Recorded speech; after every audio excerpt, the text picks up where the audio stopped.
Estuda яңалыклар вакыты студияда Лейсан Галиева исәнмесез. Бүгенге чыгарылышның төп темалары. Әлмәт биләмәләрендә экологик көмәләр бара. Хәтер бакчасын, сугыш геройлары турындагы истәлекләрне мәңгеләштерик. Калабызда яз һәм хезмәт бәйрәмен үткәрделәр. Узган елларда барлык татарстанлылар традицион язгы хезмәт штурмына республика мәсенә чыкты. Акциянең иҗади һәм берләштерүче роле безнең тормышны уңайлырак, милләтне бердәм итә. Республикабызның һәр почмагында экологиягә ваемсыз булмаганнарны күрергә була иде. Әлмәт студентлары һәм предприятиеләрдә бу файдалы эштән читтә калмады. Ярлыкта яшәү оят түгел, пычракта яшәү хурлыклы. Шуңа күрә Әлмәт халкы ял көнендә дә шәһәр урамнарын чистартырга чыга. Чара ирекле нигездә уздырыла. Моңа карамастан 5 оешмадан 100дән артык кеше өмәдә катнашырга теләк белдергән. Мы поставили задачу, чтобы были работники по желанию, потому что потребовали 15 человек. Но оказалось, желающих намного больше. Пришли 2 раза больше сотрудников. Но кто пришел, мы, соответственно, действительно работу обеспечим. Да, в городе еще территории есть, где необходимо убраться. Бу көнне Әлмәтләр торак кварталлар, яшел зоналар, күперләрне, шишмә территорияларын чистарттылар һәм тиешле хәлгә китерделәр. Нам очень важно, чтобы город был чистый, потому что мы не только здесь работаем, а здесь проживаем. Соответственно, как жители, нам чистота это нужно не как для организации. И активно будем участвовать на двухместнике. Да, еще время еще есть. Чисталык керектер инде. Кышкы сезоннан соң егеликкә моторлык керек инде. Шәһәрдә чисталык. Нәрсәләрендә кем шөплей инде, анда чисталык юк, кем менә шөпләмәсә, анда чисталык инде. Минем теләгемдә шәһәр халкына шөпләрне балконнан ташламасыннар, булай да пакетлар эшләп йөри. Бу инде тәрбиясезлектер дим инде. Валерий Гумаров өмәләрдә ел сайын катнаша. Бу эшкә безне кичкенәдән үк өйрәттеләр дип искә ала ул. Без мәктәптә чакта өйрәттеләр уже. Без авылда үскән кешеләр мәктәп тирәсен җыештырып, үзебезнең ишегалларын, урамны җыештырадыр. Шулай ук өмәгә Әлмәтнең 9 уку йорты студентлары кушылды. Алар көрәкләр һәм себеркеләр алып автомобиль юллары, кварталлар эчендәге юллар һәм тукталыш территорияларын җыштырды. Олия Байрамалова, Рафаэль Сафин, яңалыклар вакыты, Луч, Әлмәт телекомпаниясе. Хәтер бөек ватан сугышы елларында һәлак булган 27 миллион кешегә рәхмәт әйтә алырлык бердән бер нәрсә. Нәкъ менә шундый максатны Хәтер бакчасы акциясе күздә тота. Ул геройлар хөрмәтенә яшел һәйкәлләр барлыкка килү, шулай ук урман фондын саклау һәм торгызу бурычларын хәл итә. Узган ялда бу эшкә әлмәтлеләр дә кушылды. Изге эшкә табигатьтә елмая. Кояшлы җылы көнне агач утырту үзе бер рәхәт. Шуңа күрә акциягә кушылучылар саны бик күп. Монда Әлмәт урманчылыгы хезмәткәрләре, волонтерлар, Татнефть компаниясе предприятиеләр, яшьләр һәм иҗтимагый оешмалар вәкилләре, укучылар һәм битараф булмаган кешеләр җыелган иде. Акциядә катнашучылар кирәкле үсентеләр һәм инвентарь белән тәэмин ителде. Ләкин бу әле эшнең яртысы гына. Агачны дөрес утыртуда мөһим. В ямку опускайте, так? Опустили. Вот видите вот эти тоненькие корни? До упора опустили, сантиметра 3 подняли, корень, видите, повернулась.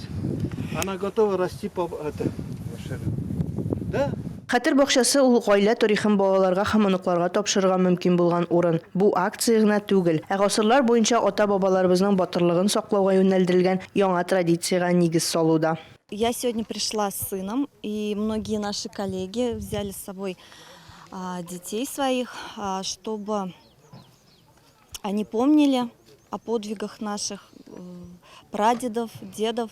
Шуннан да күп кеше акциягә гаиләләре белән килгән. Азали Ханнанованы экологик чараларда гел очратырга була. Ул кичкенәдән үк акциянең мөһимлеген, кирәклеген белеп үсә. Миңа минем әти-әнием бәләкәй чагымнан өйрәттеләр экологияны белергә, экология белән шөгыльләнергә һәм бар бөтен шул эш белән белемлек, бөтен шул эштә белемлек алырга. Әмма кайбер кешегә экологиягә барыбер була. Истәлек бакчасы ул шул балаларга һәм дә олы кешеләргә экология белемнәрен бирә ала. Хәтер бакчасы акциясын уздыру өчен Абдрахман урманчылыгы 1,5 гектар мәйдан һәм 6 меңнән артык үсенте әзерләгән иде. Ясен яңа порода безнең территорияда, значит, bir 2-3 ел гына элек приняли. Теләсә нинди агач утырта алмыйбыз без монда, урманда, значит. Африкадан там пальма, туда утырта алмыйбыз аларны. Районированно утырта алабыз. Белә безгә рөхсәт бирделәр утыртырга, утыртабыз. Алла бирсә үсерләр, мотор агач булып үсәргә тиеш шул. Кем эшләми, шул ашамый. Ә монда андыйлар юк. Акциядә катнашучылар өчен Әлмәт экологлары мул өстәл әзерләгәннәр. Оля Байрамалова, Рафаэль Сафин, яңалыклар вакыты, Луч Әлмәт телекомпаниясе. Якшәмбе көнне Бөгелмәгә җиңү паровозы килде. Ул Куйбышев тимер юлындагы шәһәрләр буенча йөри.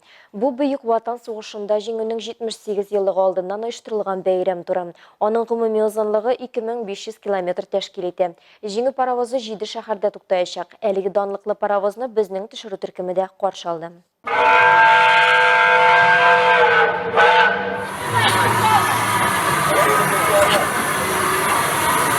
Кызыл юлдызлы легендар Лебедянканың ретро составы бүтін матурлыгы белән җанны тетрәндерә. Ул хәрби техникалы платформалар һәм үлемсез полк пассажир вагоннары белән тулыландырылган. Бөгелмә Татарстанда җиңү паровозының бәйрәм маршрутында беренче шәһәр, ә Уфадан соң икенче тукталыш. Перронда поездны Бөгелмә халкы гаиләләре, балалары һәм бәйрәм кайфы белән каршы алды. Барысы да хәрби техниканы карарга килгән. Первый раз понравилось, достаточно так красиво, эффектно.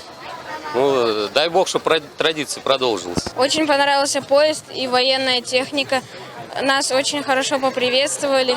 Данлыклы күчеп йөрүче музей җиңү паровозы Куйбышев тимер юлы тарафыннан оештырылган. Бөгелмәдә ул беренче тапкыр. Состав Уфадан юлга чыккан һәм 5 майга кадәр 7 эре станциядә туктаячак. Ретро состав Бөек Ватан сугышында җиңүнең 78 еллыгы хөрмәтенә оештырыла. Поездга барлыгы 3 заманча вагон кушылган. Аларның тәрәзәләренә Бөек Ватан сугышы геройлары, тимер юл хезмәткәрләре портретлары беркетелгән. Сегодня у нас второй город. Вчера были в Уфе. Сегодня у нас еще по планам набережные Челны. Завтра у нас Ульяновск центральный. Потом у нас Рузаевка, Пенза, Самара. Легендар Лебедянка чын паровоз парда эшли. Аны бөгелмәлеләр паровоз эшенә кереп карый алды. Бу кичкенә бөгелмәлеләр өчен аеруча кызыклы. Аларга паровозның ничек эшләвен аңлаттылар. В паровозе работа за счет угля, за счет паропреобразования. Воду кипятим, превращаем в пар. Каждый агрегат здесь работает за счет парообразования. Чарага килгән барлык кунаклар уникаль хәрби экспонатлар белән фотога төште. 1945 елга атмосфераны яңартучы реконструкциядә катнаша алды. Алар фронттан кайткан солдатларның ничек каршы алуларын күрде. Һәм шәһәрнең иң яхшы иҗат коллективлары оештырган бәйрәм концертын карады. У каждого своя война, свой мир, своя. Айгөл Шәрәфиева, Зирак Сәйеткулов, яңалыклар вакыты, Луч Әлмәт телекомпаниясе. Иртә таңнан әлмәтлеләр 1 майны билгеләп үтәр өчен шәһәр урамнарына чыктылар. Традиция буенча календарь датасы кысаларында барлык чаралар иң популяр территорияләрдә Татарстан нефтенең 60 еллыгы паркында, Гагарин урамында һәм Нефтчеләр мәйданында узды. 1 мая, действительно, это Международный день весны и труда. Традиция буенча 1 май социалистик хезмәт геройларын хөрмәтләүдән башланды. Аларның эше нәтиҗәсендә безнең район чәчәк ата. Тантаналы өлештән соң безнең иҗтимаиятның нигезенә үз көчләрен салган кешеләр хөрмәтенә Дон аллеясына чәчәкләр салынды. Алар хезмәт кешесе һәрвакыт хөрмәтле урында булсын өчен эшләделәр.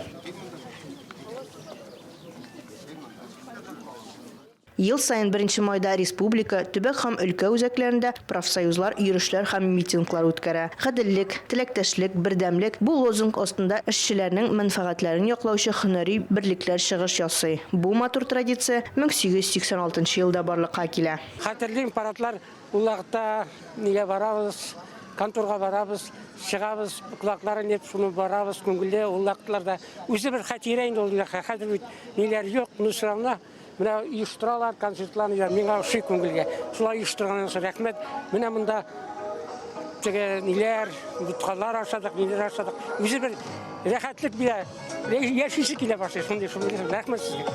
Әтиәниләр яшьлекләрен һәм совет елларын искә төшергән вакытта балалар мастер-классларда катнаша алды. Бәйрәм кысаларында шулай ук Әлмәт сәүдә сәнгать палатасы правкомы призына шәһәрчекләр буенча турнир узды.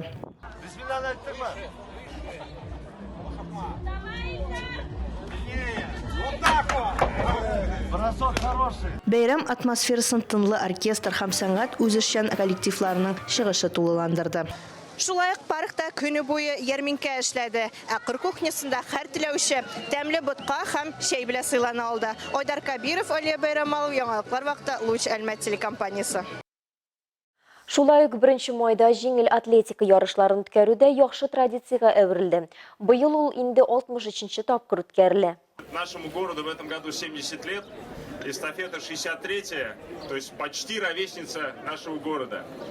Хочу всех поздравить с праздником весны и труда. Мәктәп укучылары, студентлар, шәһәрнең эшче коллективлары бәйрәмне спорт белән билгеләп үтәргә булганнар. 1 май жеңіл атлетика эстафетасына чыкканнар.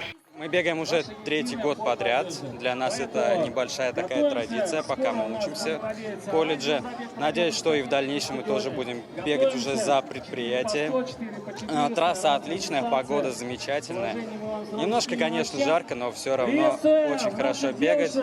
Йөгереш трассасы гадәттәгечә Ленин урамында. Ул 8 этаптан тора. Катнашучылар саны да хәйран калышлы. Районыбыз предприятиеләре, коллективлары, уку йортлары, студентлары, мәктәп укучылары барлыгы 600-дан артык кеше. Пробежали отлично. Для себя результат хороший был. Борьба была тяжелая. Дистанция была нормальная, понравилась.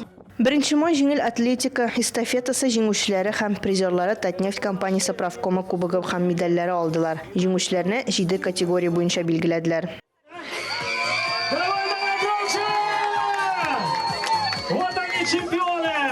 1 май эстафетасы шулай ук шәһәрнең башка спорт вакыйгаларына да башлангыч бирде. Оештыручылар мондай чараларның күп булачагына ышандыра. Огромное спасибо профсоюзному комитету компании «Татнефть», которая уже несколько лет, даже многие годы нам помогает в проведении этого мероприятия, оказывая и финансовую поддержку, и организационную поддержку. Спасибо руководству района, которое каждому моменту уделяет внимание именно в организации таких мероприятий. Алия Байрамалова, Айдар Кабиров, Яңалыклар вакыты, Луч Әлмәт телекомпаниясе. Ознакойдада яз һәм хезмәт бәйрәмен күңелле үткәрделәр. Алдагы видеоизмада шуларның кайберләрен тәкъдим итәбез. 1 май яз бәйрәмен барлык буыннарда ярата һәм дөрестән дә халыкныкы санала.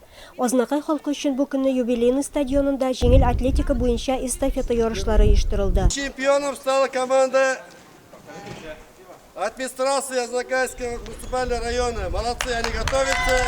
Казань, чтобы им удачи. Молодцы, выиграли. Алга таба бәйрәм чаралары шәһәрнең Ишкәев исемендәге ял паркында дәвам итте.